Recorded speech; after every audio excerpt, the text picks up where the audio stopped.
So this New Yorker is an accomplished actor, producer, and rapper. He's known for lead roles on shows such as House, Shooter, and Power Book 3, Raising Kanan.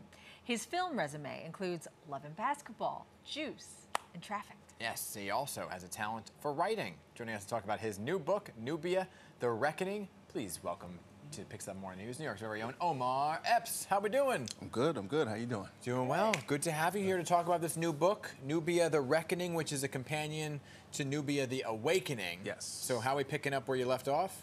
Yeah, kind of. So Nubia The Awakening, when it ends, The Reckoning kind of picks right up. Give it about a week.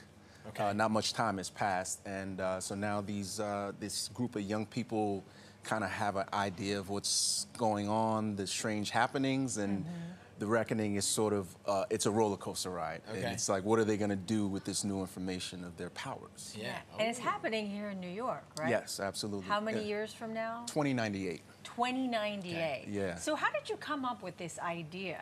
And why did you decide to go with this genre and this age group? Because it's kind of like it's a young adult sci-fi. Yeah. Well, I'll go backwards. So I'm just a creative. Yeah. So I had an idea that I thought was interesting, and I started exploring it. And I didn't know it was a young adult sci-fi. I just thought, well, obviously New York had to be the backdrop because it was where I'm born and raised. And I was wondering, well, what would New York what does the world look like 100 years from now, right? What if these cataclysms have happened and all of this stuff has happened, life is still going to exist after it. Okay. And what does that look like through the eyes of a teenager? And that was important to me because it's a time when, you know, everything is just, life itself is exciting.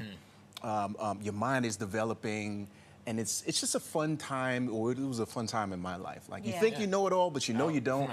And you're very influenced by your surroundings. So the idea that there was this group of kids who they have these powers that sort of start to sprout, but they don't know the why of it all, and they're just trying to unpack that for themselves. And in The Reckoning, it's like, okay, now you know what you're dealing with. Which way are you going to go with it? Right. Yeah. How futuristic are we talking? Because, you know, I love when books like, you know, when you take a look back at certain books that plan for the future to see what if it really comes through. Yeah. So in 2098, what are we seeing?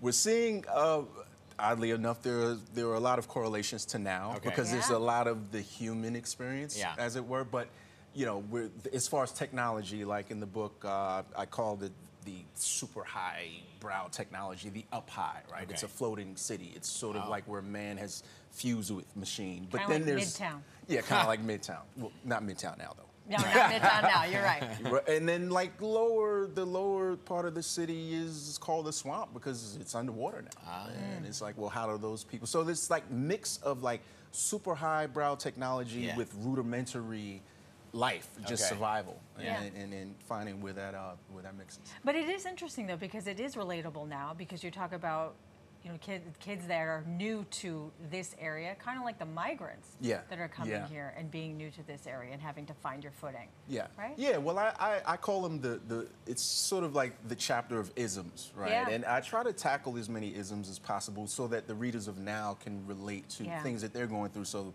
whether that's sexism or racism or classism, like all of these things that are a part of the human experience, they existed thousands of years ago. They just had different names and different titles. And it was important to me that the young reader of now find seeds of inspiration. Okay. You know, find those seeds of like, we have more in common than not. Yes.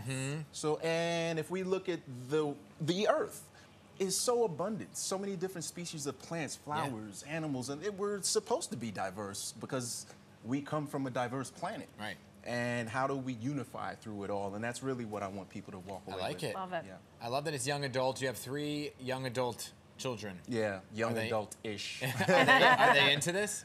Yeah. My son's 15, and he really dug the first book, which made me feel good. And he's going to read the second one. He just started school again, so he's like, busy. I'll get to your book. I got real work to do.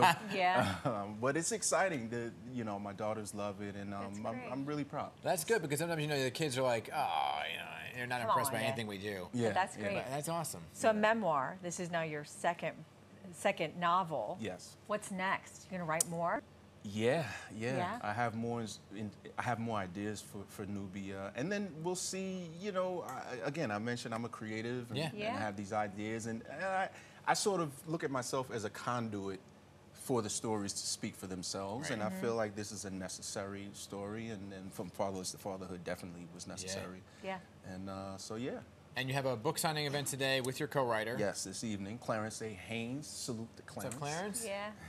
Where's that at? We're at Book of Wonder. Okay. It's on 17th Street in the city. Come by. I think we start at 6 o'clock. Okay. It'll be a great event, and, Yeah, there we go. get to mix and mingle, and we'll sign some books. Any film or music coming out of you in the near future? Yeah, well, I think the thing is over now, so we'll almost sort able to of talk get about back to it. We're getting real close. We're almost getting able to close. talk about it, yeah. We don't want to jump the gun, so Yeah. we don't want to jinx anything, but Right.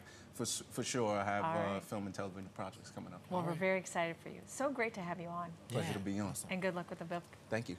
All right, Nubia The Reckoning is out tomorrow. He again will be at Books of Wonder in Manhattan on West 17th Street tonight at 6 o'clock. Awesome. So go check him out.